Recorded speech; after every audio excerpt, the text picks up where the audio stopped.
Mona Lisa फरमान मामले में नया ट्विस्ट सामने आ चुका है। दरअसल मोनालिसा के पति फरमान का एक वीडियो जमकर के वायरल हो रहा है, जिसमें फरमान मोनालिसा की भागने की बात कह रहा है। फरमान का ये कहना है कि मोनालिसा भाग गई है और उसे ढूंढने के लिए वो अजमेर आया है।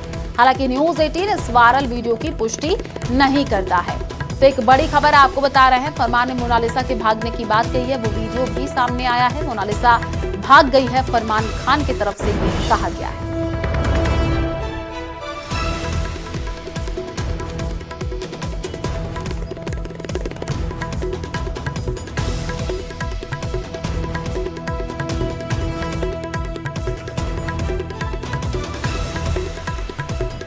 फ्रेंड्स, मैं अजमेर पुष्कर आया हुआ हूँ। मोनालिसा भाग गई है, उसको ढूंढने के लिए आया हूँ अजमेर पुष्कर। हेलो फ्रेंड्स, मैं अजमेर पुष्कर आया हुआ हूँ। मोनालिसा भाग गई है, उसको ढूंढने के लिए आया हूँ अजमेर पुष्कर। हेलो फ्रेंड्स, मैं अजमेर पुष्कर आया हुआ हूँ। मोनालिसा भाग गई है, उसको ढूंढने के लिए आया हूँ अजमेर पुष्कर। हेलो फ्रेंड्स, मैं अजमेर पुष्कर आया हुआ हूँ। मोनालिसा भाग गई है, उसको ढूंढने के लिए आया हूँ अजमेर पुष्कर। हेलो फ्रेंड्स, मैं अजमेर पुष्कर आया हुआ हूँ। मोनालिसा भाग गई है, उसको ढूंढने के लिए आया हूँ अजमेर पुष्कर।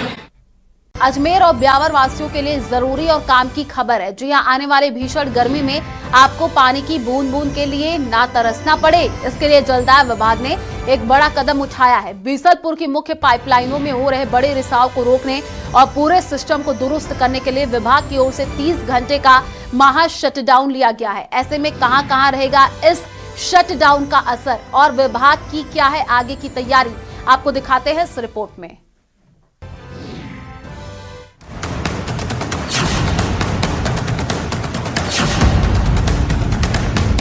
ये तोड़ फोड़ और जद्दोजहद इसीलिए ताकि तपती गर्मी में पानी की किल्लत ना हो, इसके लिए जलदाय विभाग ने अभी से कमर कस ली है। बीसलपुर लाइन के लीकेज को ठीक करने और सिस्टम को दुरुस्त करने के लिए 30 घंटे का शटडाउन लिया गया है। इस मरम्मत कार्य के दौरान अजमेर, ब्यावर, केकड़ी और नसीराबाद जैसे बड़े इलाकों में सप्लाई प्रभावित रहेगी।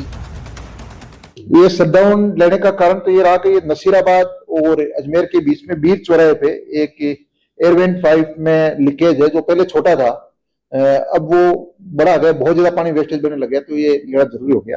तो इसके साथ ही हमने जो दूसरे हमें कुछ मेंटेनेंस के काम करने थे, जैसे केकड़ी के पास एक वाल चेंज करना है, बीसलपुर के पास एक कोई वेल्डिंग लीकेज है, कुछ स्लूइस गेट वाल भी चेंज करने हैं 2 जगह, तो ये सारे काम भी करेंगे। 30 घंटे का ये शटडाउन रहेगा। ये आज रात 12 बजे से लेके परसों सुबह 6 बजे तक का 30 घंटे का शटडाउन है। हम कोशिश करेंगे कि 30 घंटे से पहले ही सारे कार्य संपन्न करके और वापस पंपिंग चालू कर दें। जलदाय विभाग की टीम अब उन बड़ी लीकेज को ढूंढकर ठीक कर रही है जो लंबे समय से पानी की बर्बादी का कारण बने हुए थे। अतिरिक्त मुख्य अभियंता रामचंद्र चौधरी के मुताबिक बीसलपुर द्वितीय फेज की केकड़ी नसीराबाद लाइन और नसीराबाद से अजमेर जाने वाली मुख्य पाइपलाइन पर काम शुरू कर दिया गया है। 13 और 14 अप्रैल को नल पूरी तरह बंद रहेंगे, जबकि 15 अप्रैल को भी आंशिक असर दिख सकता है।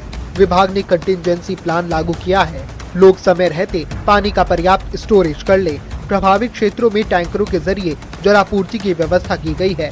साथ ही हैंडपंप और अन्य विकल्पों को भी एक्टिव रखा गया है। कंट्रोल रूम की स्थापना कर दी गई है, जहां से पानी की हर समस्या पर 48 घंटे के भीतर एक्शन लिया जाएगा। विभाग का भरोसा है कि इस रखरखाव के बाद टेल एंड यानी अंतिम छोर तक पानी का प्रेशर बेहतर होगा और सप्लाई सुचारू रहेगी। और यही नहीं, सप्लाई सुधारने के साथ साथ विभाग ने पानी चोरों के खिलाफ भी मोर्चा खोल दिया है। शटडाउन के साथ अवैध बूस्टर जब्त करने और बिना मंजूरी के लिए गए नल कनेक्शन काटने की कार्रवाई भी तेज कर दी गई है। मकसद साफ है कि अभी थोड़ी परेशानी सह ले, ताकि बाद में भीषण गर्मी के दिनों में गला सूखा न रहे। अजमेर से अशोक सिंह भाटी के साथ ब्यूरो रिपोर्ट, न्यूज़ 18। और अलवर के गोविंदगढ़ क्षेत्र में इन दिनों गेहूं के चारे के बढ़ते दामों के बीच चोरी की घटनाएं भी सामने आने लग गई हैं। ताजा मामला गोविंदगढ़ थाना क्षेत्र का है, जहां पर हाईवे के नीचे खड़ी चारे से भरी ट्रॉली को अज्ञात चोर चोरी करके ले गए। पूरी वारदात आसपास लगे सीसीटीवी कैमरे में कैद हो गई है।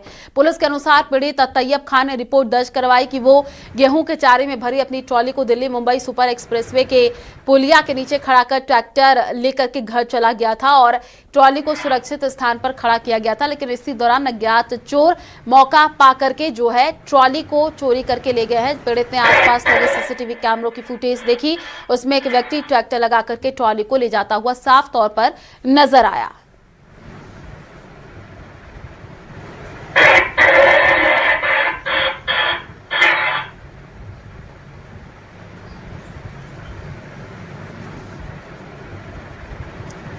कैमरे में कैद हुई ये घटना देखिए, तस्वीर आई है अलवर की जो कि आपको दिखा रहा है, चोरी की ये लाइव तस्वीर है। कैमरे में ट्रॉली ले जाते हुए जो चोर है वो दिखे हैं।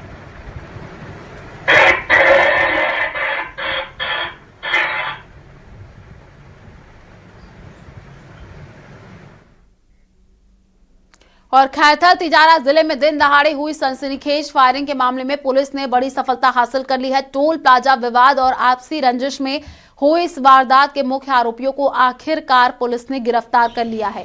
25,000 के इनामी प्रमोद उर्फ काला और 10,000 के इनामी हितेश को अलग अलग जगहों से दबोच लिया गया है। पुलिस की इस कार्रवाई ने न सिर्फ मामले का खुलासा किया है, बल्कि अपराधियों को सख्त संदेश दिया है कि कानून से बचना अब नामुमकिन है।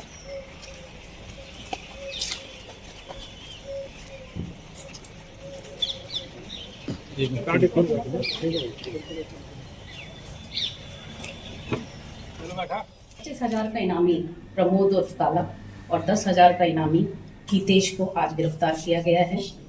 20 मार्च को मातोर बस स्टैंड पर फायरिंग की घटना हुई थी, जिसमें प्रमोद ने अपने साथियों के साथ मिलकर बेलेनो कार में आकर वीरेंद्र ठाकुर नाम के व्यक्ति पर फायरिंग की थी।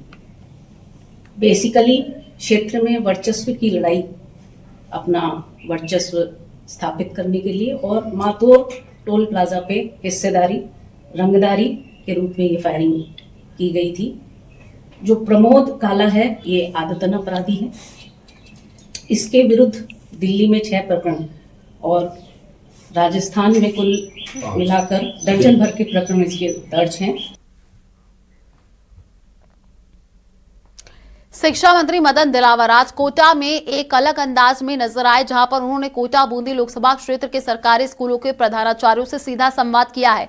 नयापुरा स्थित सियाम ऑडिटोरियम में आयोजित इस कार्यक्रम में शिक्षा मंत्री ने न केवल स्कूलों की जमीनी हकीकत जानी है, बल्कि शिक्षा के स्तर को सुधारने के लिए कई बड़े निर्देश दिए हैं। मंत्री दिलावर ने स्कूलों में हरियाली बढ़ाने के लिए पौधारोपण करने और बच्चों के नाम सम्मान पूर्वक दर्ज करने पर विशेष जोर दिया। उन्होंने स्पष्ट किया कि सरकारी स्कूल में पढ़ाई के साथ साथ खेलकूद और अनुशासन भी सर्वोपरि होना चाहिए। इस संवाद कार्यक्रम के जरिए शिक्षा मंत्री ने भविष्य की नई रूपरेखा प्रधानाचार्य के सामने रखी है।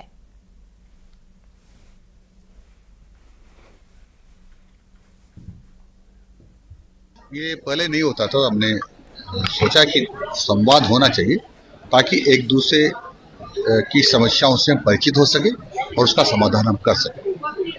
इसलिए आज हमने हमारे प्रधानाचार्यों से संवाद किया है, हमने उनसे भी जानकारी मांगी है, तो उन्होंने भी हमसे जानकारी मांगी है।